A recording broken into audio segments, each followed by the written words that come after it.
గిరిజన గ్రామానికి చెందిన యువకుడికి వచ్చిన వినూత్న ఆలోచన వృద్ధాప్యంలో ఉన్న నాయనమ్మకు ఎలాంటి పరేషాన్ లేకుండా చేసింది.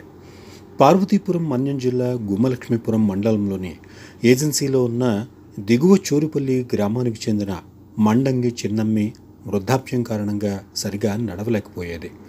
ఏ పని చేసుకోవాలన్నా ఎక్కడికి వెళ్లాలన్నా తీవ్ర ఇబ్బందులు పడేది.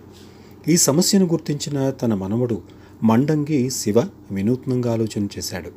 తన ద్విచక్ర వాహనానికి 2 చక్రాల ట్రాలీ తయారు చేసి అమర్చాడు. తన వద్ద ఉన్న పాత చక్రాలు, కర్రలు, మంచం పట్టితోనే ట్రాలీని తయారు చేసి ఎండ కూడా తన నాన్నమ్మ మీద పడకుండా పైన దుప్పటి కట్టాడు. చిన్న చిన్న అవసరాలకు తన నానమ్మ ఇంటి నుంచి బయటికి వెళ్లేందుకు పడుతున్న ఇబ్బందిని మనవడు గుర్తించాడు. వృద్ధురాలని ఎలాగైనా ద్విచక్ర వాహనంపై తీసుకెళ్లాలని భావించాడు.